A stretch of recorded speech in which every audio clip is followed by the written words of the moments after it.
Nunca imaginé que el día en que descubriera el verdadero valor de mi vida sería el mismo día en que todos pensaron que había perdido todo.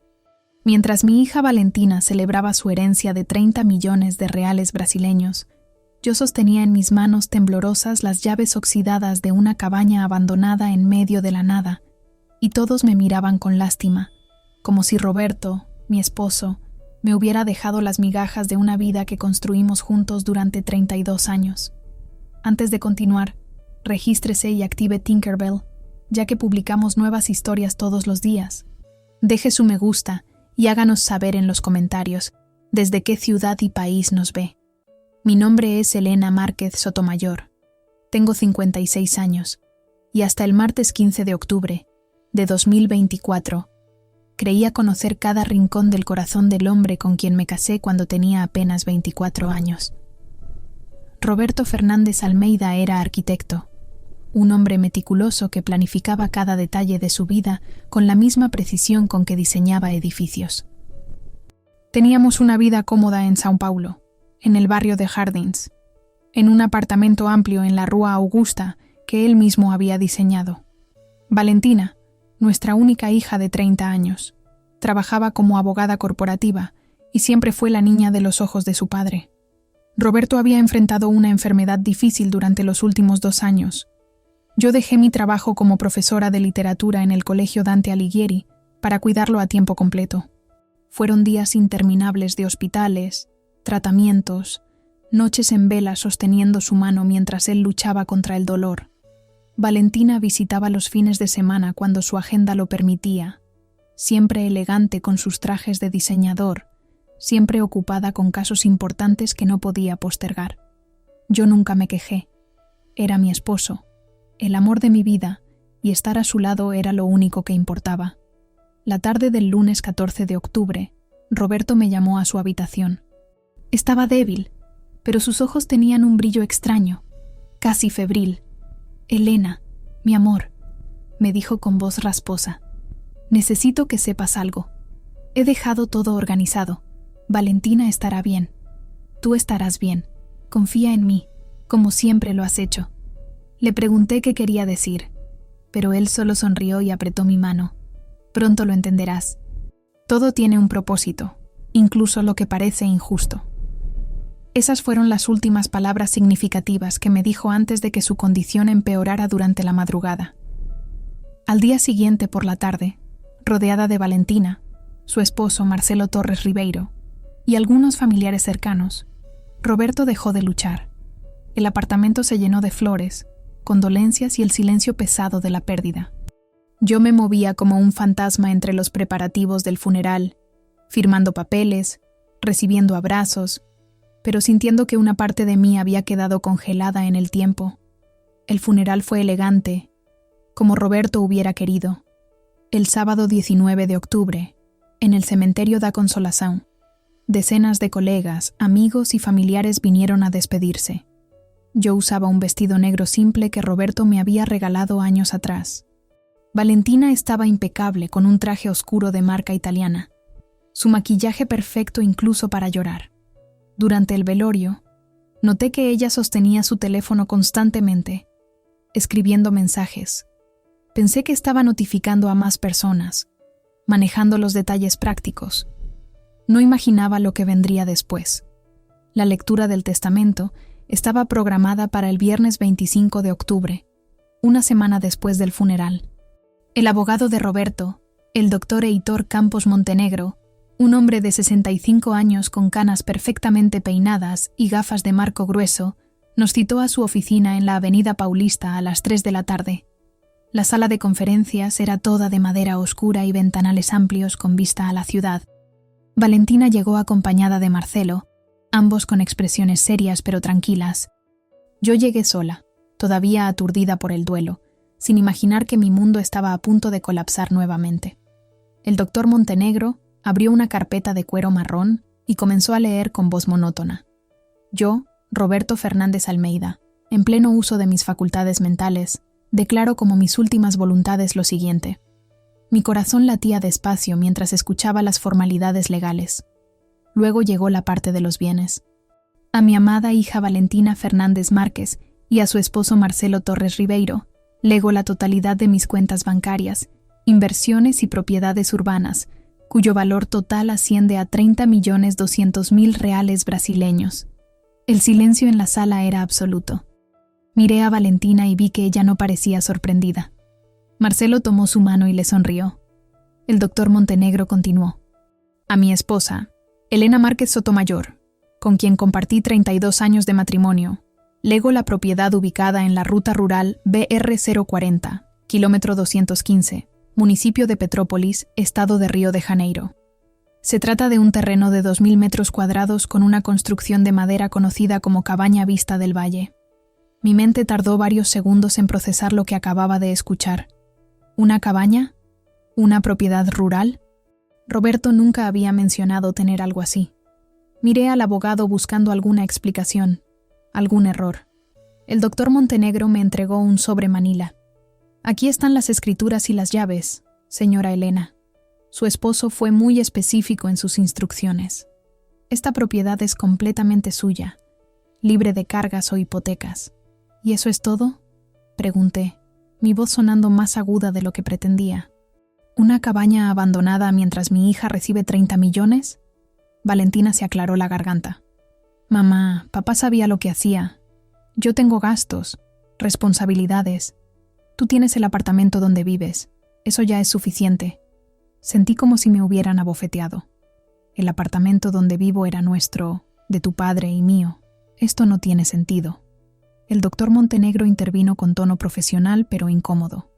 Señora Elena, su esposo dejó instrucciones muy claras. El apartamento en Jardins está a nombre de una sociedad familiar donde usted tiene derecho de uso vitalicio, pero la propiedad legal corresponde a otros activos del patrimonio. La cabaña vista del valle es su herencia personal, completamente a su nombre.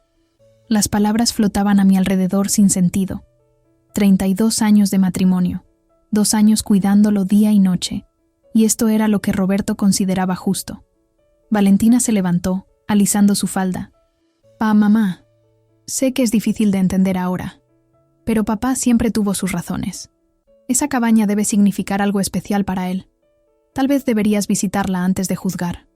Su tono era condescendiente, como si estuviera hablando con una niña. Marcelo asintió. Señora Elena, si necesita ayuda financiera para mantener la propiedad o venderla, podemos conversar. No queremos que se sienta desamparada. La palabra desamparada resonó en mis oídos como una campana de advertencia. Salí de esa oficina sosteniendo el sobre manila como si fuera una sentencia. En la calle, el ruido de São Paulo me golpeó con fuerza inusual. Autos, bocinas, personas apuradas que pasaban sin verme.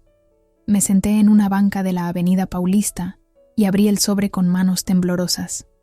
Dentro había escrituras antiguas, un mapa trazado a mano y las llaves oxidadas atadas con un cordón rojo. No había ninguna carta, ninguna explicación de Roberto, solo documentos legales fríos que certificaban que yo era dueña de una propiedad que nunca había visto y cuyo valor probablemente no alcanzaba ni el 1% de lo que Valentina acababa de heredar.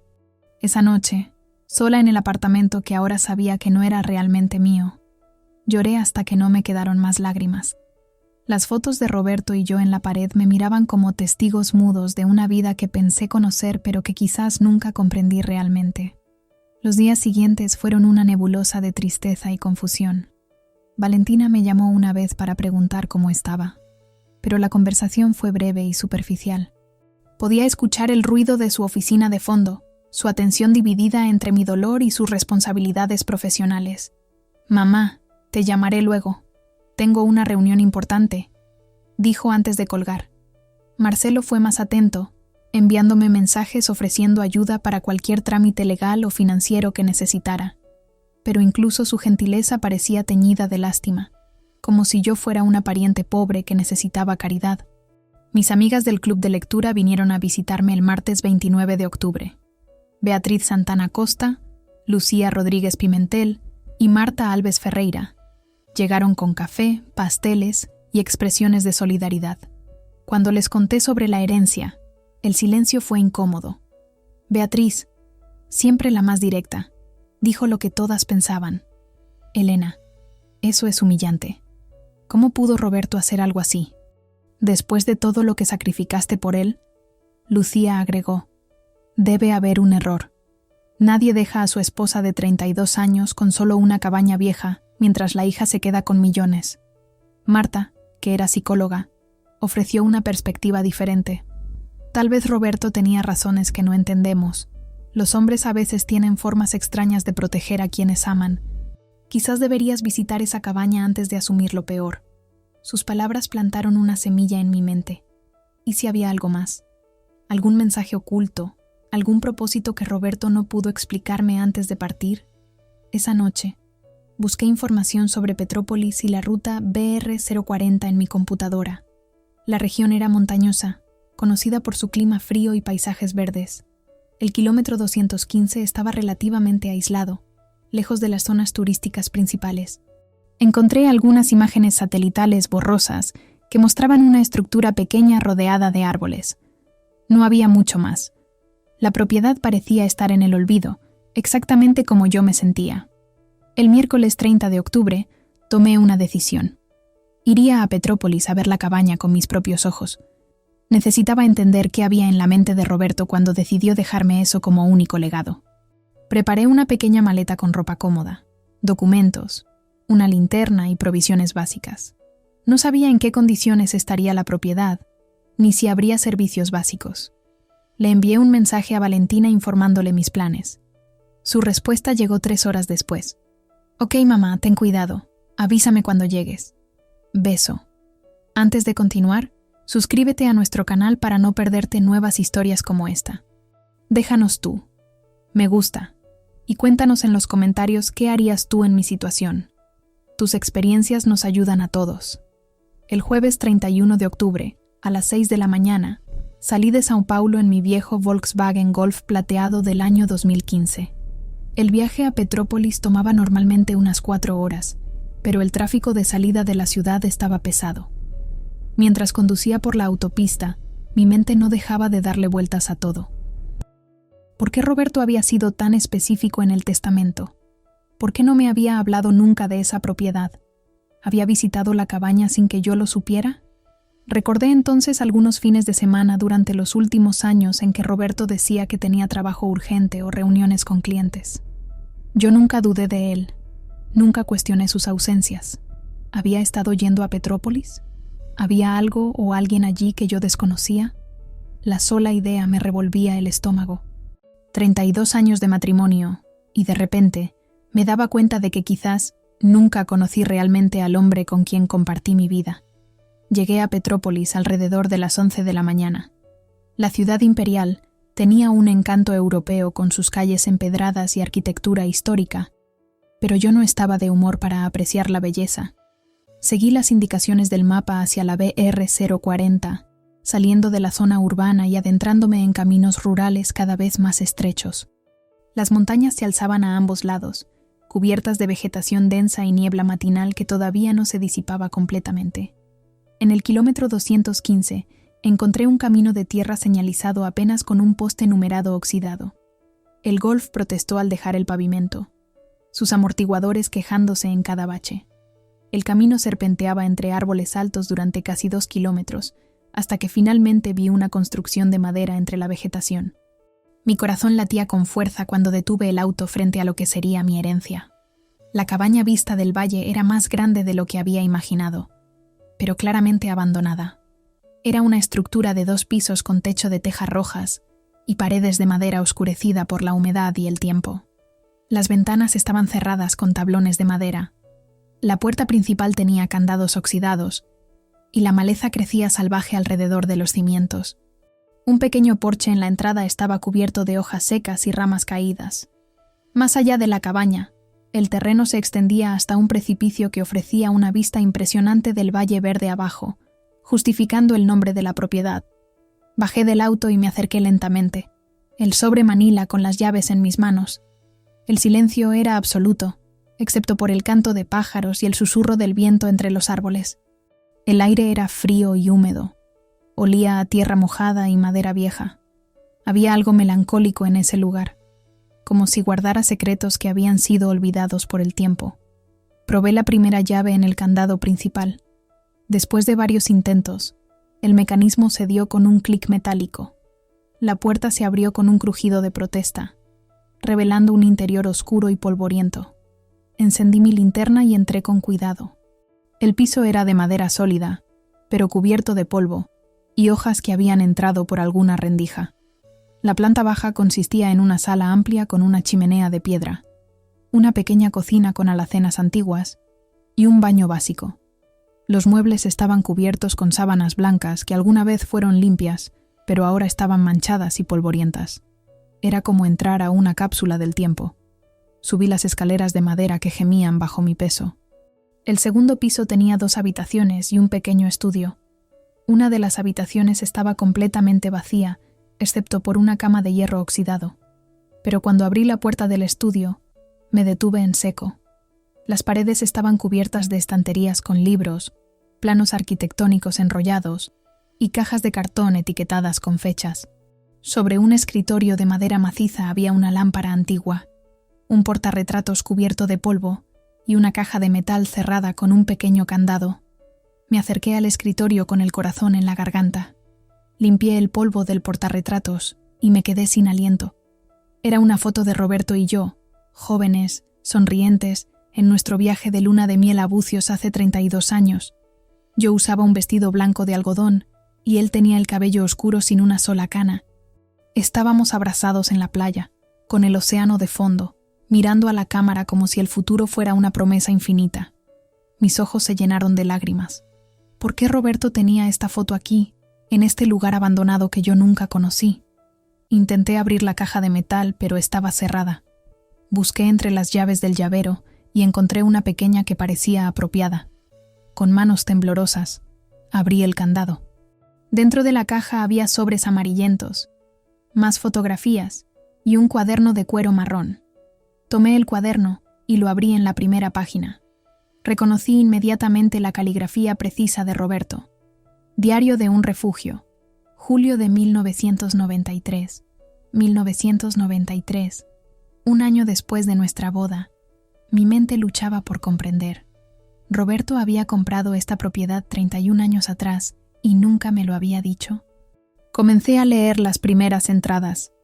Hablaban de su amor por este lugar, de cómo lo había descubierto durante un proyecto de arquitectura en la región, de su sueño de convertirlo en un refugio para nosotros cuando nos retiráramos. «Este será nuestro paraíso, lejos del ruido de la ciudad», escribió. «Algún día, Elena y yo envejeceremos aquí, rodeados de paz y naturaleza». Pasé las páginas rápidamente, buscando respuestas.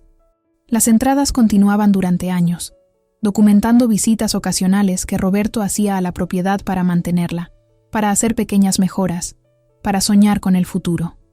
Pero después del año 2005, las entradas se volvieron menos frecuentes. Y luego, en 2015, el tono cambió completamente. «Ya no puedo seguir mintiéndole», escribió en una entrada fechada el 12 de marzo de 2015. «Elena merece saber la verdad sobre todo. Pero tengo miedo de que me odie. Tengo miedo de destruir lo único verdadero que tengo en esta vida. ¿Mentirme? ¿Qué verdad?». Mi respiración se aceleró mientras continuaba leyendo con desesperación. Me senté en el piso polvoriento del estudio, el cuaderno de Roberto entre mis manos temblorosas, y seguí leyendo con una mezcla de fascinación y terror. La entrada del 12 de marzo de 2015 continuaba. Valentina vino a visitarme hoy a la oficina. Tiene 31 años, pero actúa como si tuviera toda la sabiduría del mundo. Me habló de inversiones, de maximizar activos, de proteger el patrimonio familiar. Dice que Elena es demasiado sentimental, que nunca entendió de finanzas. ¿Cómo se atreve a hablar así de su madre? Pero tiene razón en algo. Necesito proteger lo que es realmente importante. Sentí un nudo en el estómago. ¿Valentina había estado aconsejando a Roberto sobre finanzas? ¿Sobre mí? Continué leyendo las entradas siguientes. Roberto escribía sobre reuniones con Valentina y Marcelo, sobre estrategias para optimizar la estructura patrimonial, sobre cómo Elena siempre había sido más artista que administradora. Las palabras me dolían como puñaladas. ¿Así me veía mi esposo? ¿Como alguien incapaz de manejar dinero? Pero luego, En una entrada de junio de 2015, el tono cambiaba radicalmente. Hoy descubrí algo que me rompió el corazón. Contraté a un investigador privado, porque Valentina me pidió un préstamo de 200.000 reales para ponerse una oportunidad de inversión urgente. Algo no me cuadraba. El investigador me mostró documentos que prueban que Valentina y Marcelo están involucrados en un esquema de evasión fiscal a través de empresas fantasma. Mi propia hija, abogada corporativa, usando su conocimiento para actividades cuestionables. Si esto se descubre, podría ir a prisión. Me quedé paralizada. ¿Valentina involucrada en actividades ilegales? ¿Roberto lo sabía y nunca me lo dijo? Seguí leyendo con urgencia renovada. No puedo denunciarla. Es mi hija. Pero tampoco puedo permitir que arrastre a Elena a sus problemas. Si pongo todo el dinero a nombre de Valentina, si algo sale mal, al menos Elena estará protegida. La cabaña, este refugio que compré con amor hace tantos años, será su salvavidas. Aquí está la verdad de lo que realmente importa. Las siguientes páginas detallaban el plan de Roberto. Había consultado a abogados especializados. Había estructurado su patrimonio de manera que todo el dinero líquido quedara legalmente bajo el control de Valentina, pero separado de cualquier cosa que pudiera vincularme a mí. La cabaña, aparentemente insignificante, era en realidad el único bien completamente limpio, sin conexiones con posibles investigaciones futuras. Si las autoridades vienen por Valentina, escribió Roberto en agosto de 2019, Elena no perderá nada porque técnicamente no posee nada de los activos comprometidos. Mis manos temblaban tanto que casi dejé caer el cuaderno. Roberto no me había abandonado, me había protegido, pero la protección vino al costo de parecer cruel, de dejarme como heredera de lo que todos consideraban migajas. Lloré allí sentada en ese piso polvoriento. Lloré por mi esposo que cargó ese secreto solo. Lloré por la hija que nos traicionó a ambos sin que yo lo supiera. Había más en la caja de metal. Sobres con documentos bancarios de cuentas en el Banco do Brasil que nunca conocí, todas cerradas en 2020 con saldos transferidos a Valentina por motivos de planificación patrimonial. Fotografías de Roberto en la cabaña durante diferentes épocas del año, siempre solo, mirando el valle como si buscara respuestas. Y finalmente, en el fondo de la caja, un sobre blanco con mi nombre escrito en la caligrafía de Roberto. Para Elena, abrir solo en la cabaña. Lo abrí con dedos torpes. Dentro había una carta fechada el 30 de septiembre de 2024, apenas 2 semanas antes de su muerte. Comencé a leer. Mi querida Elena, si estás leyendo esto, significa que finalmente visitaste nuestro refugio. Siento mucho la forma en que tuve que organizar las cosas. Sé que parecerá que te dejé con nada mientras Valentina recibió todo, pero la verdad es exactamente lo contrario. Valentina está en problemas graves que ni siquiera ella comprende completamente. Marcelo la convenció de involucrarse en inversiones que cruzan líneas legales. He intentado advertirle, pero ella no me escucha. Tiene 30 millones ahora, pero ese dinero vendrá con consecuencias. Las autoridades federales ya están investigando las empresas con las que trabaja. Es cuestión de tiempo antes de que todo colapse. Tú, mi amor, tienes algo que nadie puede quitarte. Esta cabaña está completamente a tu nombre, sin deudas, sin conexiones con ninguno de mis otros activos. Pero eso no es todo. Debajo del piso de la habitación principal, bajo la tabla suelta cerca de la ventana que da al valle, encontrarás lo que realmente quiero que tengas. Es tu seguridad, tu libertad, tu futuro. Lo guardé aquí hace años cuando me di cuenta de que las cosas con Valentina iban mal. Perdóname por no poder decírtelo en persona. Perdóname por hacerte sentir abandonada. Pero necesitaba que esto fuera real, que el testamento fuera incuestionable, para que nadie pudiera vincular lo que hay debajo de esas tablas con el patrimonio oficial.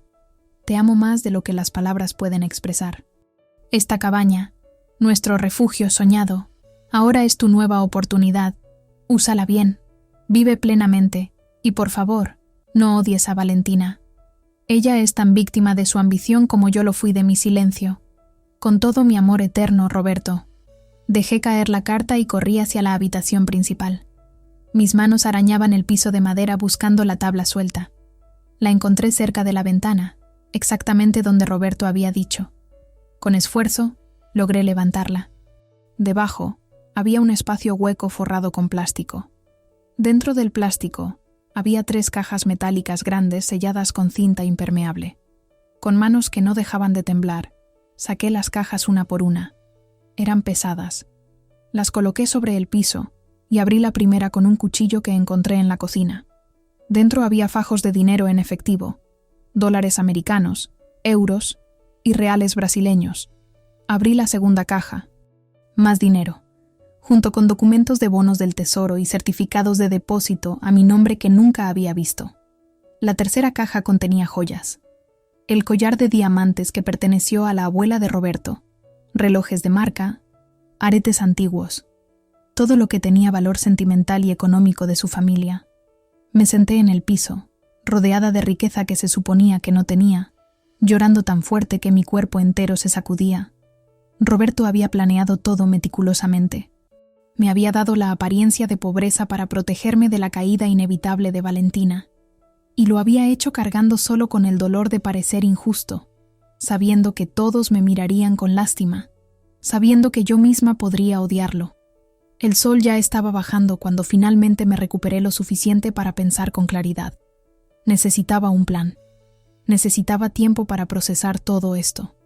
Volví a colocar las cajas en su escondite y cubrí la tabla cuidadosamente. Tomé el cuaderno, la carta y algunos documentos importantes de la caja metálica del estudio. El resto podía esperar.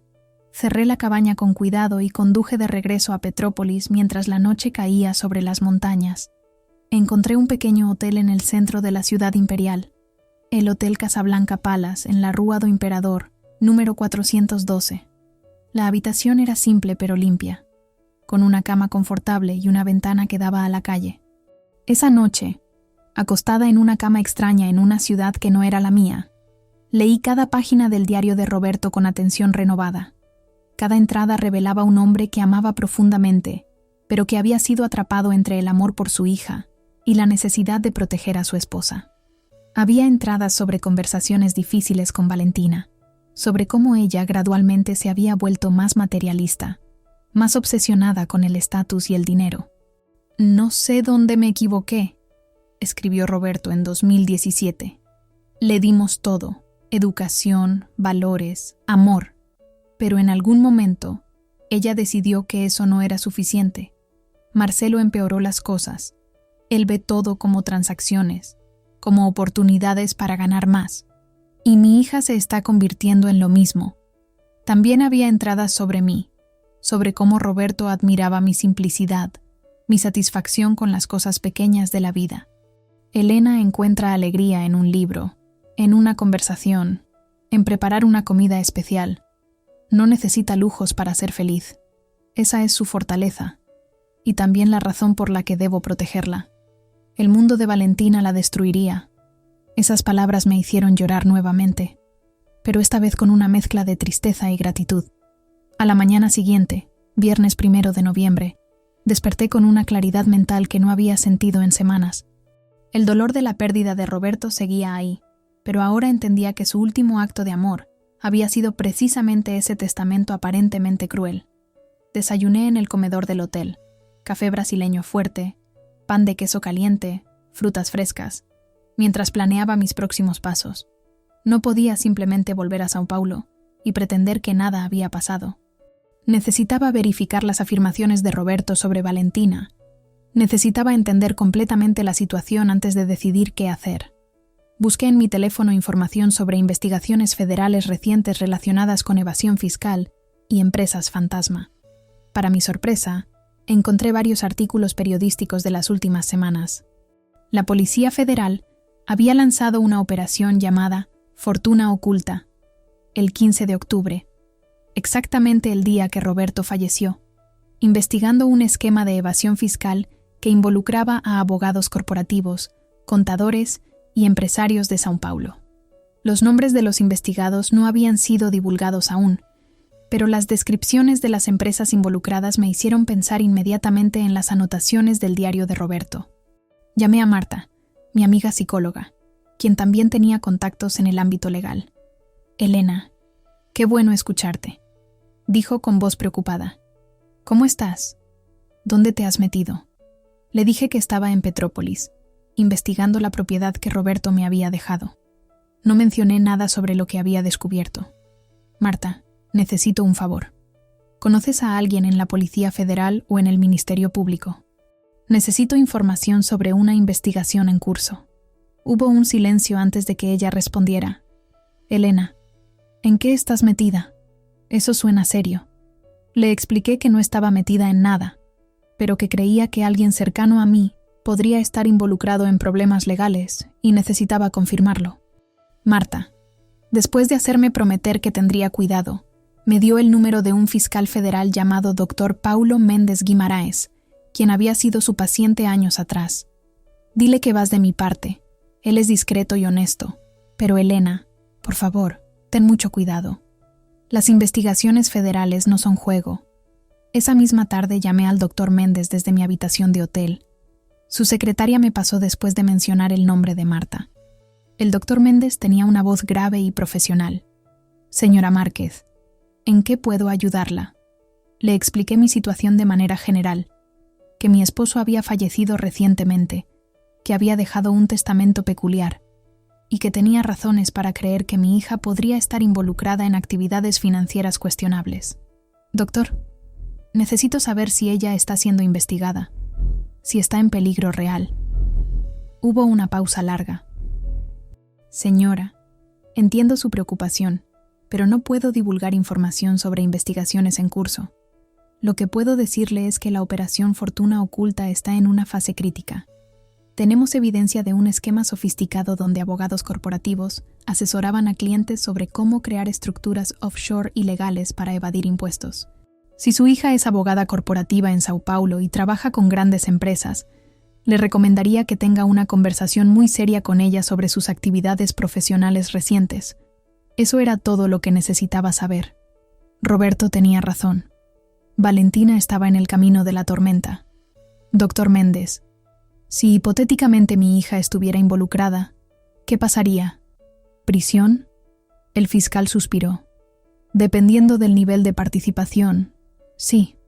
Estamos hablando de evasión fiscal a gran escala, lavado de dinero. Los castigos pueden ir de 5 a 20 años de prisión, más multas considerables, y cualquier activo vinculado a las actividades ilícitas sería confiscado. Colgué el teléfono con las manos frías. 30 millones de reales. Si ese dinero era rastreado como parte del patrimonio familiar y Valentina era condenada, podría ser confiscado. Roberto no solo me había protegido a mí, había intentado salvar algo de su legado manteniéndolo separado del resto. La cabaña y lo que escondía debajo de sus pisos eran limpios, sin rastro alguno en el sistema financiero oficial. Necesitaba hablar con Valentina, pero no sabía cómo abordarla sin revelar lo que sabía. Decidí que primero necesitaba organizar mis propias finanzas. Al día siguiente, sábado 2 de noviembre, visité una sucursal del Banco do Brasil en Petrópolis. Llevé conmigo los certificados de depósito que había encontrado en la cabaña, todos a mi nombre. La gerente de la sucursal, una mujer eficiente llamada Carla Ribeiro Santos, verificó los documentos con cuidado. Señora Márquez, estos certificados son válidos. Tienen un valor de 1.800.000 reales en total. ¿Desea rescatarlos o transferirlos? 1.800.000 reales que nunca supe que tenía. Quiero abrir una cuenta nueva, solo a mi nombre, y transferir todo ahí, dije con voz firme. Carla asintió. Por supuesto. También puedo ayudarla a configurar una gestión de inversiones si lo desea. Con ese capital, podríamos generar rendimientos interesantes. Acepté su ayuda. Por primera vez en mi vida, estaba tomando control total de mi situación financiera.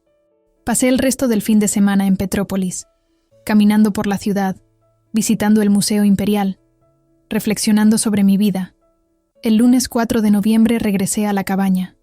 Esta vez llevé provisiones, agua, comida no perecedera, artículos de limpieza. Comencé a limpiar el lugar, quitando el polvo de años, abriendo ventanas para que entrara aire fresco. Era un trabajo agotador pero también terapéutico. Cada rincón que limpiaba sentía como si estuviera limpiando también mi propia confusión. Mientras trabajaba, mi teléfono sonó. Era Valentina. «Mamá, ¿dónde estás? He estado tratando de contactarte». Necesitamos hablar sobre el apartamento. Mi corazón se aceleró. Estoy en Petrópolis, en la propiedad que tu padre me dejó. ¿Qué pasa con el apartamento? Hubo una pausa. Bueno, Marcelo y yo estamos pensando que sería mejor venderlo. El mercado está bien ahora y podríamos obtener un buen precio. Obviamente, te ayudaríamos a encontrar algo más pequeño y manejable para ti. La audacia me dejó sin palabras por un momento. Valentina, ese apartamento fue mi hogar durante 30 años. Tu padre especificó que tengo derecho de uso vitalicio. Ella suspiró con impaciencia. Mamá, sé práctica. Es un espacio enorme para una persona sola. Y sinceramente, mantenerlo es caro. Los gastos condominiales son altos. Sería más inteligente liquidar ese activo y optimizar recursos. Activo, liquidar, optimizar. El lenguaje frío de negocios aplicado a mi hogar. No voy a discutir esto por teléfono, dije con voz controlada. Cuando regrese a São Paulo, hablaremos en persona. Colgué antes de que ella pudiera responder. Mi mano temblaba de rabia. Valentina no solo estaba involucrada en actividades ilegales, también estaba intentando despojarme del poco que aparentemente me había quedado. Roberto tenía razón al protegerme de ella. Esa noche, sentada en el porche de la cabaña viendo el atardecer sobre el valle, tomé varias decisiones importantes. Primero, no revelaría a Valentina lo que había encontrado en la cabaña. Segundo, contrataría a un abogado propio para proteger mis derechos sobre el apartamento. Tercero, esperaría a ver cómo se desarrollaba la investigación federal antes de confrontar a mi hija sobre sus actividades. Y cuarto, comenzaría a construir una vida nueva, una vida donde yo tomaba las decisiones, donde nadie me trataba como incapaz o prescindible. El martes 5 de noviembre regresé a São Paulo. El apartamento en jardín se sentía diferente ahora, como si los muebles y las paredes guardaran secretos que yo recién comenzaba a comprender. Revisé los papeles del testamento con más cuidado. Estudié cada cláusula, cada término legal. Roberto había sido extremadamente cuidadoso. El derecho de uso vitalicio estaba blindado legalmente. Valentina podría ser dueña del activo en papel, pero no podía venderlo ni modificarlo mientras yo viviera sin mi consentimiento explícito. Contraté a una abogada especializada en derecho de familia y sucesiones, la doctora Regina Campos Oliveira, cuya oficina estaba en la avenida Brigadeiro Faria Lima. Tenía 52 años, cabello corto gris y una reputación de ser implacable en la protección de sus clientes. Le mostré todos los documentos. Señora Elena, dijo después de revisarlos. Su esposo fue muy inteligente. Usted está completamente protegida respecto al apartamento. Nadie puede obligarla a salir o vender sin su permiso. De hecho, si alguien intentara presionarla, tendríamos un caso sólido de coacción. Le pregunté sobre la herencia de Valentina, sobre si había alguna forma de protegerme si ella enfrentaba problemas legales. La doctora Regina fue directa. Si su hija es investigada por delitos financieros y el dinero es confiscado, eso no le afecta a usted. Sus bienes están separados. La cabaña en Petrópolis es suya, libre de cualquier vínculo con el resto del patrimonio. Su esposo estructuró todo para mantenerla completamente aislada de cualquier consecuencia. Las siguientes semanas fueron una montaña rusa emocional. Valentina me llamaba cada 2 o 3 días, siempre con el mismo discurso sobre optimizar recursos y ser práctica respecto al apartamento. Yo la escuchaba con paciencia fingida, dando respuestas vagas, posponiendo decisiones. Podía sentir su frustración creciendo con cada conversación. Marcelo también intentó hablar conmigo una vez, usando su tono condescendiente de siempre. Señora Elena, entendemos que tiene un apego emocional al apartamento, pero desde un punto de vista financiero. Lo interrumpí cortésmente pero con firmeza. Marcelo, aprecio tu preocupación, pero mis finanzas son mi asunto. Mientras tanto, continuaba visitando la cabaña cada fin de semana. Lentamente, la estaba transformando. Contraté a un equipo local de Petrópolis para hacer reparaciones básicas, arreglar el techo que tenía goteras, reemplazar ventanas rotas, restaurar la electricidad y el sistema de agua. El capataz, un hombre de 60 años llamado Juan Carlos Silva Meneses, me dijo que la estructura era sólida. Señora Elena, Esta cabaña fue construida para durar. Con un poco de amor y trabajo, puede ser hermosa nuevamente. Cada mejora que hacía me daba un sentido de propósito que había perdido durante los años de cuidar a Roberto. No es que me arrepintiera de esos años, pero me di cuenta de que había olvidado quién era más allá de ser esposa y madre. La cabaña estaba convirtiéndose en mi proyecto, mi refugio, exactamente como Roberto había soñado décadas atrás. Durante las noches que pasaba allí, leía libros que había abandonado, escribía en un diario propio, cocinaba comidas simples en la cocina renovada mientras escuchaba el silencio de las montañas. El jueves 21 de noviembre, exactamente un mes y una semana después de la lectura del testamento, recibí una llamada de la doctora Regina. «Señora Elena, necesito verla urgentemente. Ha habido un desarrollo importante». Su tono era serio. Fui a su oficina esa misma tarde. Ella cerró la puerta de su sala de reuniones y me mostró su computadora. En la pantalla había un artículo de noticias del portal G1. Policía Federal arresta a 5 abogados en Operación Fortuna Oculta. Mi corazón se detuvo. ¿Valentina está entre ellos? La doctora Regina negó con la cabeza. No aún. Pero según mis contactos en el Ministerio Público, ella está en la lista de investigados. Aún no ha sido arrestada porque están construyendo el caso, reuniendo más evidencia. Pero es cuestión de semanas, quizás días. Sentí náuseas. Por más que Valentina me había decepcionado, seguía siendo mi hija.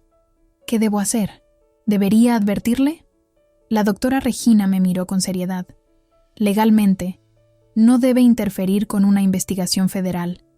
Eso podría interpretarse como obstrucción de la justicia, pero como madre, entiendo su conflicto. Mi consejo profesional es que espere. Si ella es arrestada, asegúrese de que tenga un buen abogado defensor, pero proteja sus propios intereses primero. Esa noche no pude dormir. Me quedé en el sofá del apartamento, mirando fotos viejas de Valentina cuando era niña. La pequeña de ojos brillantes que solía abrazarme y decirme que era la mejor mamá del mundo. ¿En qué momento esa niña se transformó en la mujer ambiciosa y fría que ahora era? ¿Había sido mi culpa? ¿De Roberto? ¿O simplemente la vida la había cambiado en formas que no pudimos prever? El viernes 22 de noviembre, Valentina me llamó temprano en la mañana. Su voz sonaba tensa, casi frenética. «Mamá, necesito hablar contigo, personalmente. Hoy. Es importante». Acepté encontrarme con ella en una cafetería neutral, el Café Girondino en la Avenida Paulista, a las 2 de la tarde. Llegué 15 minutos antes y la vi entrar exactamente a tiempo, pero era una Valentina diferente a la que conocía. Su traje impecable habitual estaba arrugado, su maquillaje era mínimo y tenía ojeras profundas. Se veía asustada. Se sentó frente a mí sin su usual confianza. «Mamá, estoy en problemas, grandes problemas». Por primera vez en meses, vi vulnerabilidad real en sus ojos. La Policía Federal me contactó. Quieren interrogarme sobre mi trabajo en Almeida & Asociados. Dicen que estoy involucrada en un esquema de evasión fiscal. Pero yo no sabía, mamá. Marcelo me dijo que todo era legal, que solo estábamos optimizando impuestos para nuestros clientes. Sentí una mezcla de lástima y frustración. «Valentina, eres abogada. ¿Cómo pudiste no darte cuenta?» Ella se cubrió el rostro con las manos. «Porque confié en Marcelo. Porque quería creer que finalmente estábamos teniendo éxito, haciendo dinero real. Porque fui estúpida y ambiciosa».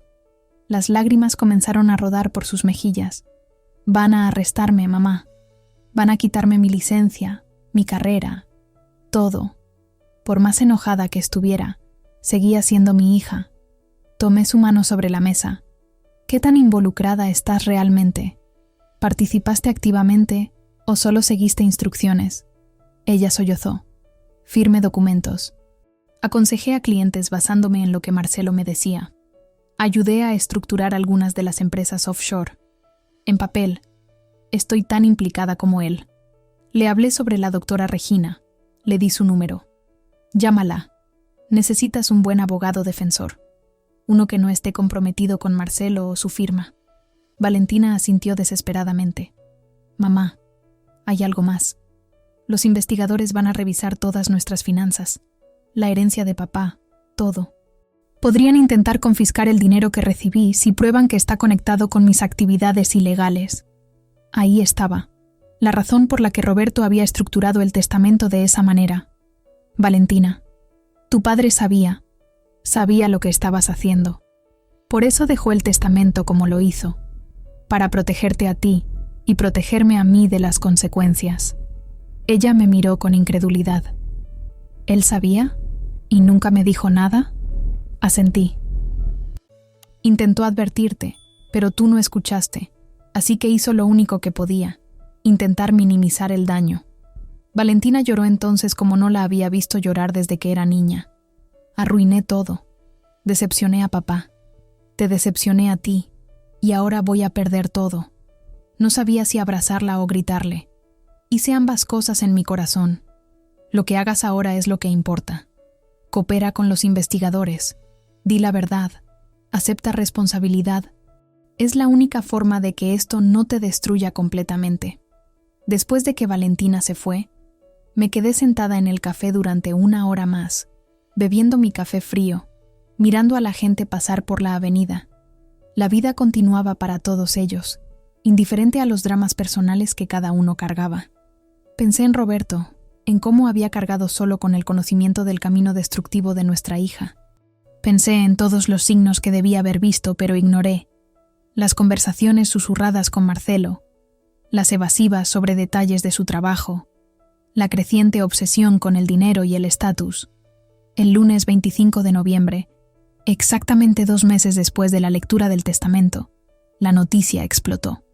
La Policía Federal realizó una operación de gran escala, arrestando a 15 personas, incluidos abogados, contadores y empresarios. Valentina Fernández Márquez era una de ellas. Su fotografía apareció en todos los noticieros, esposada, con la cabeza baja, siendo escoltada a un vehículo policial. Mi teléfono explotó con llamadas de conocidos, familiares distantes, incluso periodistas queriendo mi reacción. No respondí a ninguno. En cambio, conduje a Petrópolis. Necesitaba estar en la cabaña, lejos del circo mediático, lejos de las miradas de lástima y las preguntas sin respuesta. Llegué al atardecer y me senté en el porche, observando cómo las montañas se oscurecían gradualmente. El silencio del valle era profundo, interrumpido solo por el canto ocasional de algún pájaro nocturno. Por primera vez en 2 meses, permití que todo el peso de la situación cayera sobre mí completamente. Lloré por Roberto, quien murió sabiendo que nuestra hija estaba en un camino destructivo. Lloré por Valentina, cuya ambición la había llevado a traicionar todo lo que le enseñamos. Lloré por mí misma, por los años de ingenuidad, por la familia que pensé que teníamos, pero que en realidad era una ilusión frágil. Y cuando no me quedaron más lágrimas, me sequé la cara, entré a la cabaña y comencé a hacer planes. Los días siguientes fueron un torbellino de actividad legal y mediática. Marcelo también había sido arrestado, y su firma de abogados estaba siendo investigada en su totalidad. Los titulares hablaban de un esquema de evasión fiscal de más de 500 millones de reales. La magnitud era asombrosa. Valentina, según los informes, había ayudado a estructurar operaciones ilegales para al menos 20 clientes durante los últimos 5 años. La doctora Regina me mantuvo informada de todo. Su hija está cooperando con los investigadores. Está proporcionando nombres, documentos, detalles completos. Eso probablemente reducirá su sentencia, pero aún así estamos hablando de años de prisión. Le pregunté sobre el dinero de la herencia. Los 30 millones están siendo congelados mientras se investiga si provienen de actividades ilícitas o si fueron ganados legítimamente por su esposo. Dado que Roberto era arquitecto con proyectos documentados, es posible que liberen al menos parte del dinero. Pero el proceso llevará meses, quizás años. La ironía era cruel. Valentina había recibido 30 millones que ahora probablemente perdería completamente, mientras yo, con mi insignificante cabaña, tenía acceso a recursos que nadie sabía que existían. Roberto había jugado un ajedrez financiero complejo que solo ahora estaba revelando su verdadera estrategia. Cada movimiento tenía un propósito, incluso los que parecían más crueles. El martes 2 de diciembre recibí una llamada de la prisión. Valentina quería verme. Acepté visitarla el jueves 4 de diciembre en la Penitenciaría Femenina de Santana. El edificio era gris y deprimente, rodeado de altas paredes y alambres de púas. El proceso de entrada fue humillante. Revisiones, detectores de metal, guardias con expresiones impasibles. Me llevaron a una sala de visitas donde Valentina me esperaba sentada detrás de un vidrio, vestida con el uniforme naranja estándar de la prisión. Se veía pequeña, vulnerable, completamente despojada de la armadura de confianza que siempre había usado. Tomé el teléfono de mi lado mientras ella hacía lo mismo. «Mamá», fue lo primero que dijo, su voz quebrándose. «Lo siento mucho, por todo. Por decepcionarte, por decepcionar a papá, por ser tan estúpida y arrogante. Cuéntame qué pasó realmente», dije, manteniendo mi voz neutral. «Quiero entender cómo llegaste aquí». Valentina respiró profundo y comenzó a hablar. Me contó sobre cómo Marcelo la había convencido de que todos en el mundo corporativo hacían lo mismo, que optimizar impuestos era simplemente ser inteligente con el dinero. Me contó sobre las presiones de mantener su estilo de vida, el apartamento de lujo en Moema, los autos importados, las vacaciones en Europa. Cada vez necesitábamos más dinero para mantener las apariencias. Y Marcelo siempre tenía una oportunidad, más que supuestamente nos haría ricos. ¿Y tu padre?, pregunté. ¿Cuándo te dio cuenta de que él sabía? Valentina bajó la mirada. Unos 6 meses antes de que muriera. Tuvimos una pelea terrible. Él me confrontó directamente. Me dijo que sabía lo que estaba haciendo, que me estaba destruyendo. Yo le grité que se metiera en sus propios asuntos, que era mi vida y mi carrera. Le dije cosas horribles, mamá.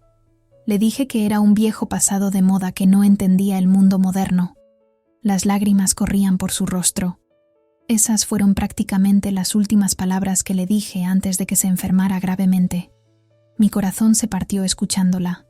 «Por eso dejó el testamento así», murmuré, «para protegerte a su manera, aunque ya no pudieras escucharlo». Valentina asintió miserablemente. «Ahora lo entiendo. Los 30 millones no eran un regalo. Era una trampa. Si yo era tan codiciosa como él temía, eventualmente me destruiría con ese dinero. Y si había algo de redención en mí, tendría la oportunidad de hacer lo correcto». «¿Y qué vas a hacer?», pregunté. Ella me miró directamente a los ojos. «Voy a cumplir mi tiempo. Voy a aceptar las consecuencias. Mi abogada dice que con cooperación plena podría salir en 3 o 4 años en lugar de 10 o 15. Pero principalmente, mamá, voy a usar este tiempo para recordar quién se suponía que debía ser. La hija que tú y papá criaron, no el monstruo en que me convertí». Antes de irme, le pregunté sobre Marcelo. Su expresión se endureció. Vi Marcelo está intentando culparme de todo, diciendo que yo era la mente maestra y él solo seguía órdenes. Su familia contrató a los mejores abogados. Los míos, bueno, con el dinero congelado, no puedo pagar mucho. La doctora Regina que me recomendaste está ayudando, pero no terminó la frase. «Yo pagaré tus honorarios legales», dije antes de poder pensarlo mejor. Valentina me miró con shock. «Mamá, no tienes dinero. Papá te dejó solo la cabaña». La interrumpí. «Tu padre me dejó más de lo que cualquiera sabe. Confió en mí para hacer lo correcto con eso. Y lo correcto incluye asegurarme de que mi hija tenga una defensa justa, incluso si no apruebo las decisiones que tomaste». Salí de la prisión con un peso en el corazón, pero también con una extraña sensación de paz. Roberto me había preparado para este momento sin que yo lo supiera. El dinero escondido bajo las tablas de la cabaña no era solo para mi seguridad, era para poder tomar decisiones correctas sin estar limitada por la necesidad. Durante las siguientes semanas, comencé a usar los recursos que Roberto me había dejado estratégicamente. Contraté a la doctora Regina a tiempo completo para defender a Valentina, pagando sus honorarios de 200.000 reales por adelantado. Contraté también a un investigador privado para reunir evidencia que demostrara que Valentina había sido manipulada por Marcelo en muchas de las decisiones. No la excusaba completamente, pero al menos presentaba un contexto más completo. También comencé a hacer cambios en mi propia vida. Contraté a un arquitecto local en Petrópolis, un joven talentoso llamado Felipe Castro Lemos, de 35 años. para que me ayudara a diseñar renovaciones más extensas para la cabaña. «¿La señora Elena?», me dijo durante nuestra primera reunión en el sitio. «Esta propiedad tiene un potencial increíble. Con las mejoras correctas, podría ser una residencia de lujo o incluso un pequeño hotel boutique». La idea me intrigó. Un hotel boutique. Un lugar donde otras personas pudieran encontrar el refugio que yo estaba encontrando. Trabajé con Felipe durante diciembre desarrollando los planos. Mantendríamos la estructura original, pero agregaríamos una ala nueva con 4 suites confortables, cada una con vista al valle. Renovaríamos la cocina y agregaríamos un comedor comunitario donde los huéspedes pudieran compartir comidas. Crearíamos senderos por el terreno para caminatas. Sería un lugar de paz, de reflexión, exactamente lo que Roberto había imaginado años atrás. La inversión sería considerable, aproximadamente 500,000 reales. Pero yo tenía los recursos. Y más importante, tenía un propósito. Por primera vez en décadas, estaba construyendo algo que era completamente mío, algo que no era solo como esposa de alguien o madre de alguien, sino como Elena, una mujer que estaba redescubriendo su propia fuerza. La Navidad de 2024 la pasé sola en la cabaña. Valentina estaba en prisión, Marcelo también. Mis amigas me invitaron a celebrar con ellas, pero decliné. Necesitaba ese tiempo a solas. Preparé una cena simple: pollo asado, ensalada, un vino tinto que compré en Petrópolis. Encendí la chimenea de piedra que Juan Carlos había restaurado bellamente. Me senté frente al fuego con el diario de Roberto y releí sus últimas entradas. Elena es más fuerte de lo que ella misma cree. Había escrito en mayo de 2024. Ha pasado tanto tiempo cuidando de otros que olvidó cómo cuidarse a sí misma. Pero cuando se vea forzada a hacerlo, florecerá. La cabaña será su terreno fértil. Y yo, aunque no estaré allí físicamente, la estaré observando con orgullo desde donde sea que estén los que ya partieron. Lloré leyendo esas palabras, pero fueron lágrimas de gratitud más que de tristeza. Roberto me conocía mejor de lo que yo me conocía a mí misma. Había visto mi potencial incluso cuando yo no podía.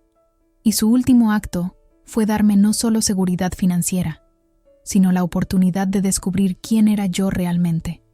El año nuevo 2025 llegó con promesas de cambio. El caso de Valentina avanzaba lentamente a través del sistema legal. Su abogada, la doctora Regina, me mantenía informada de cada desarrollo. Valentina está mostrando genuino remordimiento, me dijo en una reunión a principios de enero. Los fiscales lo notan. Su cooperación ha sido invaluable para desmantelar toda la red. Hay una posibilidad real de que su sentencia sea reducida significativamente. Marcelo, por otro lado, estaba luchando con todas sus fuerzas, usando tácticas dilatorias y argumentos técnicos que solo alargaban el proceso. Su familia había gastado millones en su defensa, pero la evidencia en su contra era abrumadora. Los investigadores descubrieron que él había sido el cerebro detrás del esquema, reclutando abogados más jóvenes como Valentina para hacer el trabajo sucio mientras él se mantenía en la sombra. En febrero, recibí una llamada inesperada del doctor Montenegro, el abogado que había leído el testamento de Roberto. «Señora Elena, necesito informarle algo importante.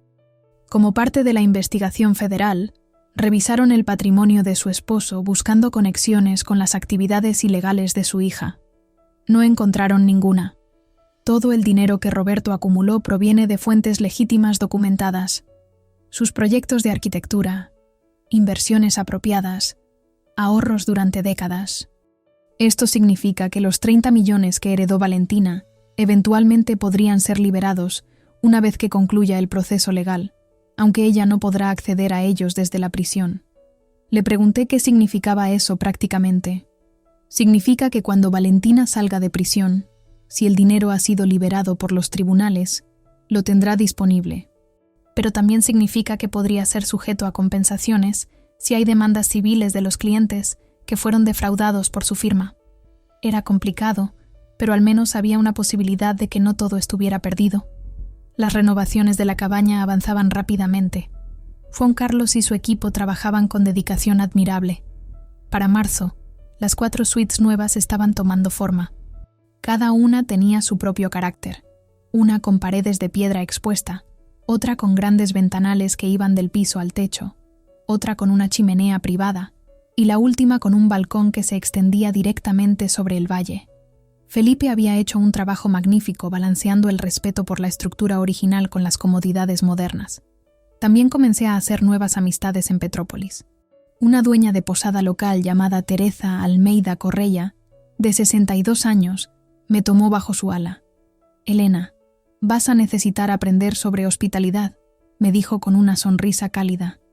«No es solo tener habitaciones bonitas, es hacer que la gente se sienta bienvenida, segura, cuidada». Teresa me enseñó sobre manejo de reservaciones, sobre cómo criar huéspedes, sobre los pequeños detalles que hacen la diferencia, flores frescas en las habitaciones, café brasileño de calidad, conversaciones genuinas en el desayuno. En abril, Valentina tuvo su audiencia de sentencia. La doctora Regina me llamó inmediatamente después. 3 años y medio de prisión, con posibilidad de libertad condicional, después de 2 años si mantiene buen comportamiento. Dadas las circunstancias, es un resultado muy favorable. Viajé a São Paulo para ver a Valentina y darle la noticia en persona. Cuando se lo dije, lloró de alivio. Podré salir cuando tenga 33. Todavía tendré vida por delante. Todavía podré rehacer mi carrera, mi vida. Pero será diferente, le advertí suavemente. No puedes volver a ser la persona que eras. Esa persona te trajo aquí. Ella asintió con seriedad. Lo sé, mamá. He tenido mucho tiempo para pensar. Quiero estudiar Derecho de interés público cuando salga. Ayudar a personas que realmente lo necesitan, no a corporaciones que buscan evitar impuestos. Quiero hacer algo que te hubiera hecho sentir orgullosa a ti y a papá. Marcelo recibió 8 años sin posibilidad de libertad condicional. Su familia apeló inmediatamente, pero los fiscales tenían un caso hermético en su contra. Curiosamente, sentí poca satisfacción con su sentencia. Solo tristeza por todo el talento y potencial desperdiciados en busca de riqueza que nunca fue suficiente. En mayo, la cabaña Vista del Valle estaba lista para abrir sus puertas. Había contratado a una pareja local como administradores residentes, Carlos y María Santos Ferreira, ambos de 45 años, con experiencia en hotelería. Ellos vivirían en una pequeña casa que habíamos construido en el terreno y manejarían las operaciones diarias mientras yo dividía mi tiempo entre São Paulo y Petrópolis. La inauguración oficial fue el sábado 15 de mayo de 2025. Invité a mis amigas del club de lectura, a Teresa y otros dueños de posadas locales, al doctor Montenegro, a la doctora Regina, a Felipe el arquitecto, a Juan Carlos y su equipo. Preparamos un buffet con comida casera brasileña, abrí 2 botellas del vino que Roberto había guardado para ocasiones especiales y dimos un recorrido por la propiedad. «Elena, esto es magnífico», dijo Beatriz, mis ojos brillando mientras miraba el valle desde uno de los balcones. «Roberto estaría tan orgulloso», Lucía agregó, «no solo de la cabaña, sino de ti. Mira cómo has florecido en estos meses». Tenía razón. Había perdido el aspecto cansado y derrotado que tenía en octubre. Mi cabello, que había dejado de teñir, mostraba ahora hebras plateadas que me hacían sentir distinguida en lugar de vieja. Había perdido peso de manera saludable debido al trabajo físico y las caminatas por las montañas. Pero más importante, había recuperado algo en mis ojos, una chispa de vida que había estado ausente durante años. Marta, mi amiga psicóloga, me llevó aparte durante la celebración. «Elena, quiero decirte algo. He sido terapeuta durante 30 años y he visto muchas transformaciones, pero la tuya es una de las más notables. Pasaste de víctima a sobreviviente a constructora en menos de 1 año. Eso requiere una fuerza interior tremenda».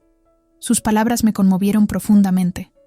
No me sentí fuerte, admití. La mayoría del tiempo me sentí perdida y asustada. Ella sonrió. Ese es el secreto. La fuerza real no es la ausencia de miedo. Es actuar a pesar del miedo. Los primeros huéspedes llegaron la semana siguiente. Una pareja de jubilados de Minas Gerais buscando tranquilidad, un escritor de São Paulo necesitando inspiración, una familia de Buenos Aires queriendo escapar del bullicio de la ciudad. Las reseñas comenzaron a llegar en los sitios de reservación. Un oasis de paz en las montañas. La hospitalidad de Elena es incomparable. el lugar perfecto para reconectar contigo mismo. En junio visité nuevamente a Valentina. Se veía diferente, más tranquila, menos ansiosa. Mamá, he estado tomando clases aquí. Contabilidad básica, porque nunca presté atención a las finanzas reales. Y literatura, porque quiero leer los libros que tú siempre amaste. Me mostró una lista de títulos que había leído. 100 años de soledad, Dom Casmurro, La casa de los espíritus. Ahora entiendo por qué amabas enseñar literatura, me dijo. Las historias nos muestran quiénes somos realmente. Le conté sobre la cabaña, sobre el negocio que estaba creciendo, sobre la vida que estaba construyendo. Cuando salgas, le dije, siempre tendrás un lugar donde quedarte, un lugar para comenzar de nuevo. Valentina tomó mi mano a través del vidrio. No merezco tu perdón, mamá.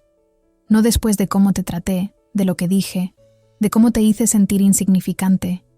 Negué con la cabeza. El perdón no es sobre merecer. Es sobre elegir no cargar con el veneno del rencor. Tu padre me enseñó eso al final, aunque no lo entendí de inmediato. Julio trajo un desarrollo inesperado. El doctor Montenegro me llamó para informarme que el tribunal había liberado finalmente los 30 millones de Valentina, determinando que no estaban conectados con actividades ilícitas. Sin embargo, había demandas civiles pendientes de 5 clientes defraudados buscando compensación total de aproximadamente 15 millones. Lo más probable es que su hija termine con aproximadamente la mitad del dinero original, después de que se resuelvan todos los casos, explicó el doctor. 15 millones seguían siendo una suma considerable. Le pregunté qué pasaría con ese dinero mientras Valentina estuviera en prisión. Puede ser puesto en un fideicomiso administrado por un tercero de confianza. Ella no podrá tocarlo, pero estará allí cuando salga. Me quedé pensando durante días sobre esa información. Finalmente, tomé una decisión. A principios de agosto, solicité una reunión con Valentina, su abogada, la doctora Regina, y el doctor Montenegro. Era una reunión especial que requería autorización del sistema penitenciario y llevaría documentos legales. El miércoles 6 de agosto, todos nos reunimos en una sala de conferencias dentro de la prisión, bajo la supervisión de guardias pero con privacidad para discutir asuntos legales. Valentina, comencé, mirándola directamente. Los 15 millones que te van a quedar después de las demandas civiles pueden ser puestos en un fideicomiso. Quiero proponerte algo. Ella me miraba con atención, sin entender aún. Quiero que la mitad de ese dinero, 7,5 millones, sean destinados a crear una fundación, la Fundación Roberto Fernández para Educación Legal Ética. La fundación ofrecería becas completas a estudiantes de derecho de familias de bajos recursos, con un enfoque específico en ética profesional y derecho de interés público. La sala quedó en silencio. Valentina me miraba con los ojos muy abiertos. Mamá, eso es. No podía completar la frase. Continué. Tu padre dedicó su vida a construir cosas con integridad. Esta fundación sería su legado real, más que cualquier edificio que diseñó. Y sería también tu camino de redención. Los otros 7,5 millones quedarían para ti, administrados sabiamente, suficientes para comenzar una vida nueva cuando salgas. La doctora Regina habló entonces. Señora Elena, ¿está usted aportando algo a esta fundación también? Asentí. Sí. Voy a donar 1 millón de reales de mis propios recursos. Será una fundación conjunta, madre e hija, en memoria de Roberto. Había pensado mucho en esa cantidad. Era significativa, pero no comprometía la estabilidad de mi propio futuro o del negocio de la cabaña. Valentina estaba llorando ahora. No entiendo.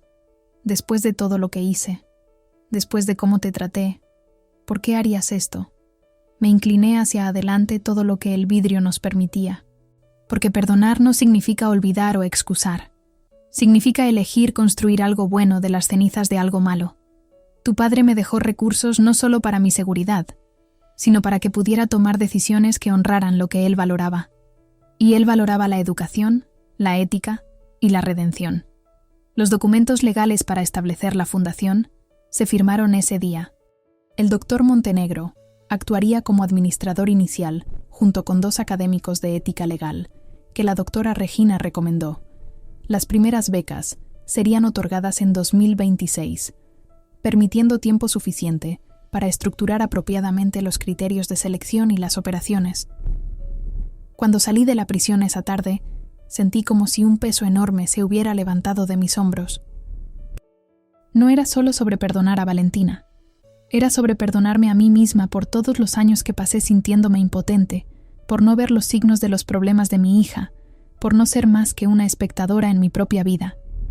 De vuelta en Petrópolis, la cabaña vista del valle estaba prosperando. Las reservaciones llegaban con 2 o 3 meses de anticipación. Tuvimos que crear una lista de espera. Los huéspedes no venían solo por la belleza del lugar o las comodidades. Venían por la atmósfera de paz genuina que habíamos creado. Durante las cenas comunitarias que organizábamos 2 veces por semana, se formaban conexiones reales entre desconocidos que compartían historias sobre sus vidas, sus luchas, sus esperanzas. Una huésped en particular me marcó profundamente. Se llamaba Amanda Costa Silva, tenía 42 años y había llegado en septiembre con los ojos vacíos de alguien que había perdido el rumbo. Durante la cena de su primera noche, eventualmente compartió su historia. Su esposo la había dejado después de 20 años de matrimonio, quedándose con la casa y la mayor parte de sus ahorros porque ella había sido ama de casa y no tenía ingresos independientes. «Me siento como si mi vida hubiera terminado», dijo con voz quebrada, como si todo lo que era estuviera definido por ser la esposa de alguien. Sus palabras resonaron profundamente en mí. Le conté mi propia historia. No todos los detalles íntimos, pero sí lo esencial. Cómo había perdido a mi esposo. Cómo el testamento me había hecho sentir desechable. Cómo descubrí que aparentemente perderlo todo era en realidad el comienzo de encontrarme a mí misma. «Amanda», le dije, «tu vida no terminó. Solo terminó un capítulo. Y tú, solo tú, tienes el poder de escribir el siguiente». Ella se quedó en la cabaña durante 2 semanas. Las vi transformarse gradualmente. Comenzó a caminar por los senderos cada mañana, a leer libros que hacía años no tocaba, a participar en las conversaciones comunitarias con creciente confianza. El día que se fue me abrazó fuerte. «Gracias, Elena. No solo por el lugar físico, sino por recordarme que todavía soy una persona completa por mí misma». Recibí un correo electrónico de ella 3 meses después. Había regresado a la universidad, a terminar el grado en psicología que había abandonado cuando se casó. Las historias como la de Amanda me confirmaron que la cabaña era más que un negocio. Era un espacio para sanar, para reflexionar, para redescubrirse. Exactamente lo que Roberto había imaginado y exactamente lo que yo necesitaba crear. En octubre, exactamente 1 año después de la lectura del testamento, organicé una pequeña ceremonia privada en la cabaña. Planté un árbol de cerejeira, cerezo, en el terreno frente a la vista del valle. Bajo el árbol enterré una caja de tiempo con una carta para Roberto, el cuaderno donde había estado escribiendo mis propias reflexiones durante el año, y una foto de la cabaña renovada. «Roberto», dije en voz alta al viento, «lo entiendo ahora. Entiendo por qué hiciste lo que hiciste. Gracias por creer en mí incluso cuando yo no creía en mí misma. Gracias por darme la oportunidad de descubrir mi propia fuerza». Ese mismo mes, recibí una llamada del Dr. Montenegro con noticias sobre el apartamento en Jardins. «Señora Elena, Valentina ha firmado documentos transfiriendo la propiedad legal del apartamento completamente a su nombre. Ya no solo tiene derecho de uso vitalicio, es completamente suya para hacer con ella lo que desee». Pregunté por qué había hecho eso. Ella dijo que era lo correcto, que era lo que su padre hubiera querido. Tomé otra decisión entonces. Vendí el apartamento en Jardins por $3.800.000. Era un precio excelente en el mercado actual. Usé $500.000 para ampliar la cabaña con 2 suites adicionales y mejores instalaciones comunes. Doné $1 millón adicional a la Fundación Roberto Fernández. Y el resto lo invertí sabiamente siguiendo el consejo de Carla, mi gerente bancaria en Petrópolis, creando un fondo que me proporcionaría seguridad financiera permanente. Con el apartamento vendido, me mudé completamente a Petrópolis. La cabaña tenía ahora una suite privada para mí en el 2º piso, con vista directa al valle, mi propia pequeña biblioteca con todos los libros de literatura que había amado enseñar, y un escritorio donde escribía cada noche en mi diario. Por primera vez en décadas, vivía exactamente donde quería vivir, de la manera que quería vivir. En noviembre, la Fundación Roberto Fernández fue oficialmente registrada y comenzó a aceptar solicitudes para las becas del año siguiente. La respuesta fue abrumadora. Más de 300 solicitudes en las primeras 2 semanas. El comité de selección tendría un trabajo difícil eligiendo a los primeros 10 becarios. Valentina me llamó después de enterarse sobre las primeras solicitudes. Podía escuchar orgullo genuino en su voz. «Mamá, leí algunos de los ensayos que los solicitantes enviaron. Hay estudiantes increíbles ahí, personas que realmente quieren hacer una diferencia en el mundo. Saber que vamos a ayudarlos, eso significa más para mí que cualquier cantidad de dinero que perdí. Tu padre estaría orgulloso», le dije sinceramente. «No del camino que tomaste para llegar aquí, pero sí de la persona que estás eligiendo ser ahora». Ella respondió con voz suave. «Estoy orgullosa de ti, mamá. Siempre pensé que eras frágil, que necesitabas protección, pero eres la persona más fuerte que conozco. Construiste una vida completamente nueva de la nada». Eso es verdadero coraje. Sus palabras me llegaron profundamente porque reconocí la verdad en ellas. Yo también había pensado que era frágil, que necesitaba que otros tomaran decisiones por mí. Roberto me conocía mejor. Sabía que dentro de mí había una reserva de fuerza que solo necesitaba la circunstancia adecuada para emerger. Su testamento no fue un abandono, fue un acto de fe en mi capacidad para florecer. Diciembre de 2025 llegó con la misma niebla fría que había conocido cuando visité la cabaña por primera vez hace poco más de un año. Pero todo lo demás era completamente diferente. La cabaña vista del valle estaba completamente reservada hasta marzo del año siguiente. Habíamos recibido una excelente calificación en varios sitios de viajes y una revista de turismo brasileña nos había nombrado Refugio Emergente del Año en su edición de diciembre. Más importante que el éxito comercial, sin embargo, era el impacto real que estábamos teniendo. Recibía regularmente cartas y correos de antiguos huéspedes, contándome cómo su tiempo en la cabaña había sido un punto de inflexión en sus vidas. Personas que encontraron claridad sobre decisiones difíciles. Parejas que reconectaron con lo que realmente importaba en su relación. Individuos que simplemente necesitaban espacio para respirar y recordar quiénes eran más allá de las demandas de sus vidas diarias. Teresa, mi mentora en hospitalidad, me dijo en nuestra última reunión mensual: «Elena, lo que has creado aquí es especial. No es solo un lugar bonito o confortable. Es un espacio donde las personas se sienten vistas, escuchadas, valoradas. Eso no se puede enseñar en ninguna escuela de hotelería. Viene del corazón». Pensé en sus palabras y me di cuenta de que tenía razón. Todo lo que había vivido, el dolor de perder a Roberto, la humillación del testamento, el descubrimiento de la traición de Valentina, la lucha para encontrar mi propia identidad. Todo había contribuido a crear la empatía y autenticidad que los huéspedes sentían aquí. El 20 de diciembre, exactamente 1 año y 2 meses después de la muerte de Roberto, visité su tumba en el cementerio da Consolação. Era la primera vez que regresaba desde el funeral. Llevé flores frescas y me senté en el césped junto a la lápida de granito negro. «Roberto», comencé a hablar en voz baja, «vine a contarte todo lo que ha pasado este año, a agradecerte por tu fe en mí, incluso cuando yo misma no la tenía». Le conté sobre la cabaña, sobre el negocio exitoso que habíamos construido.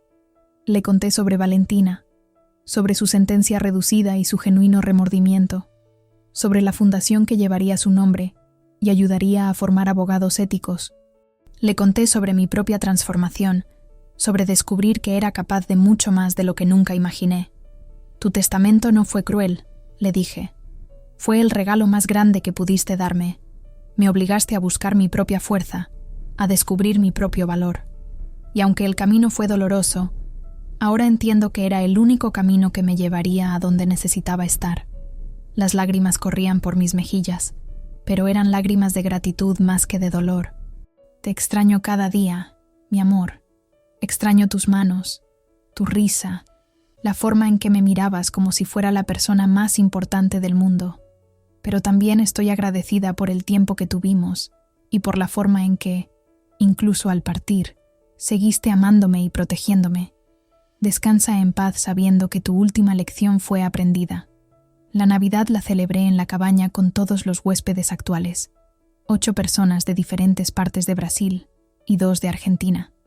Preparamos una cena tradicional brasileña juntos: pavo relleno, farofa, arroz con pasas, ensalada de papas y pavé para el postre. Decoramos el salón principal con luces simples y una pequeña árbore de Navidad que compramos juntos en el mercado local. Durante la cena, cada persona compartió algo por lo que estaba agradecida ese año. Cuando llegó mi turno, miré alrededor de la mesa a estas personas que habían sido desconocidas hace apenas días o semanas, pero que ahora compartían algo profundo, un espacio seguro donde podían ser vulnerables, auténticos, completamente ellos mismos. Estoy agradecida, dije con voz firme, por descubrir que los finales a veces son solo comienzos disfrazados, por aprender que la pérdida puede convertirse en creación, por entender que nunca es demasiado tarde para convertirse en quien realmente estabas destinada a ser. El 1 de enero de 2026 amaneció claro y brillante. Me desperté temprano y caminé hasta el borde del precipicio que daba al valle. La vista era espectacular. Montañas verdes extendiéndose hasta donde alcanzaba la vista, niebla matinal todavía aferrada a los valles más bajos, el sol apenas comenzando a pintar el cielo de rosas y dorados. Respiré profundamente el aire frío y limpio de las montañas. Pensé en todo lo que había cambiado en los últimos 15 meses. La mujer que había sido, dependiente, insegura, definida por sus roles como esposa y madre, ya no existía. En su lugar había surgido alguien que nunca esperé ser. Una empresaria exitosa, una filántropa, una anfitriona que creaba espacios de sanación para otros, una mujer que tomaba sus propias decisiones y vivía en sus propios términos. En febrero, recibí la noticia de que Valentina había sido aprobada para un programa de educación continua dentro del sistema penitenciario. Podría comenzar formalmente estudios de posgrado en Derecho de Interés Público, con clases impartidas remotamente por profesores de la Universidad de São Paulo. Es un privilegio raro, me explicó la doctora Regina. Solo se otorga a presos que demuestran compromiso excepcional con rehabilitación y transformación personal. Valentina lo ha ganado. Cuando visité a Valentina en marzo para contarle sobre los primeros 10 becarios seleccionados para la Fundación Roberto Fernández, su rostro se iluminó de una manera que no había visto en años. Mamá, leí sus perfiles. Hay una mujer de 50 años que está volviendo a estudiar Derecho después de criar a sus hijos. Hay un joven de una favela en Río que quiere especializarse en derechos humanos. Hay historias increíbles ahí. Asentí. A tu padre hubiera amado conocerlos a todos. Mamá, dijo Valentina entonces, su voz volviéndose seria. Quiero pedirte algo. Cuando salga de aquí, no quiero vivir del dinero que heredé. Quiero trabajar, ganar mi propio sustento, demostrar que puedo contribuir al mundo de manera legítima. El dinero que quede después de establecer la fundación, quiero que se use para ampliar las becas en el futuro. Quiero vivir simplemente, como tú has elegido vivir. La miré con sorpresa y orgullo. ¿Estás segura? 7,5 millones es mucho dinero para dejar. Ella sonrió con tristeza. Ese dinero fue el premio de mis peores decisiones. No quiero construir mi nueva vida sobre esos cimientos. Quiero comenzar de cero, como lo hiciste tú. Aprender que mi valor no está en lo que poseo, sino en lo que aporto al mundo. En abril organizamos la ceremonia de inauguración oficial de la Fundación Roberto Fernández, en el auditorio de la Facultad de Derecho de la Universidad de São Paulo. Los 10 primeros becarios estaban presentes, junto con representantes de organizaciones de derechos humanos, profesores de ética legal y algunos de los antiguos colegas arquitectos de Roberto. Valentina no podía asistir físicamente, pero habíamos organizado que pudiera participar por videoconferencia desde la prisión. Di un discurso que había escrito y reescrito docenas de veces. Mi esposo Roberto Fernández no solo diseñaba edificios, construía legados. Él creía que cada estructura que creamos, ya sea de concreto y acero, o de valores y principios, debe ser lo suficientemente fuerte para resistir las tormentas y lo suficientemente bella para inspirar a quienes la encuentran. Esta fundación es su legado final, y estoy profundamente honrada de poder traer su visión a la vida. Valentina habló desde la pantalla con voz clara y firme. Soy becaria de esta fundación de una manera diferente. Mi padre me está enseñando, incluso después de su muerte, lo que realmente significa vivir con integridad. Para los becarios aquí presentes, aprendan de mi error. El éxito sin ética es fracaso disfrazado. La riqueza sin valores es pobreza espiritual. Y ningún logro profesional vale sacrificar tu alma. Después de la ceremonia, varios de los becarios vinieron a hablar conmigo personalmente. Una joven de 23 años llamada Isabela Moreira Costa me abrazó con lágrimas en los ojos. Señora Elena, mi familia vive con 1.500 reales al mes.